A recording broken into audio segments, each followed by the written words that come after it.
most important thing is American growth, and that America, I call this Marshall Plan for energy, that we do everything we can, and this doesn't violate climate change, it doesn't change anything about long-term objectives, but that we do everything we can to get oil and gas into the hands of Europeans so they don't freeze in the winter. And again, I'm not saying it's going to happen, but you have a couple of problems out there. The national energy stuff the global energy is precarious. And if oil goes to 185, that's a huge problem for people, and we should do everything we can today. We need to pump more oil and gas, we need to improve pipelines. Why are they not, Jamie? If you look at the U.S. frackers, they could drill more. We get confused about policy, and that somehow doing that is bad for the climate. It's not. We need, if you want transition, you need gas to replace coal. And we should approve all the green stuff too. Even the green stuff takes 5 years to 10 years to approve in the United States. I mean, America needs to get its act together, and they should have a war room. They should get everyone involved, get all the people, and say, what do we need to do in a consistent, coherent way? We need to get more gas to LNG terminals. Well, you can't do that without a gas pipeline. And so we're just not rational anymore. We have misconceived notions about how we're going to get things done. And that was Jamie Dimond in a recent Bloomberg interview, the CEO of the second most powerful bank in the world, JP Morgan, the most powerful being the US Federal Reserve, sounding the alarm of the dramatic conditions afflicting Europe due to the precarious state of energy markets. The energy crisis began with the Russian invasion of Ukraine. This stopped essential oil and gas from Russia to be transported into Europe, most of which was in a transition phase towards a greener, more sustainable energy model. Now, many European countries are facing energy prices unseen in decades, pushing inflation rates at multi-decade record levels. The Time magazine recently wrote that the energy crisis is already here, and Russia is fully to blame. Natural gas prices topped $3,100 per 1,000 cubic meters in mid-August, a 610% increase over the same time last year as measured by the Dutch TTF market. At this price, many power stations cannot afford to operate for long. As a consequence of the rising cost of input fuels, benchmark electricity prices in Europe have surged almost 300% in 2022, breaking records. Taken together, energy prices are 10 times higher than the 5-year average. The report continued, stressing that the worst is yet to come. Russian Security Council Deputy Chairman Dmitry Medvedev threatened on August 28th that gas prices will hit $5,000 by 10,003 square meters by the end of 2022. The continent is far from ready. In warm weather, cooling equipment consumes electricity, which may be generated by natural gas, wind or solar power, coal, geothermals, biomass, or nuclear. By contrast, in cold weather, the heating season, consumption draws mainly from fossil fuels, especially natural gas and oil, because most heating systems are still petroleum-fueled. Like every year, demand for natural gas will thus increase dramatically come winter. With Europe dependent on Russian imports for over 40% of its gas needs, and 46% for coal, and 27% for oil, Putin has a lot of leverage, and this year he is not playing nice. Not every European country has been affected by the energy crisis in the same way.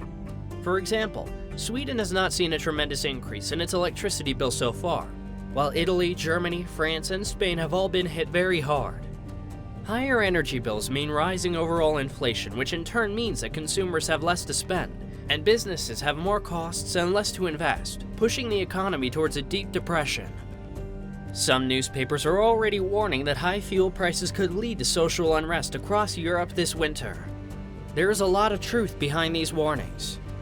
Taking the UK as the example, the country which the IMF, the International Monetary Fund, singled out as being hit the hardest by the energy crisis, the country relies heavily on gas to heat homes and produce electricity.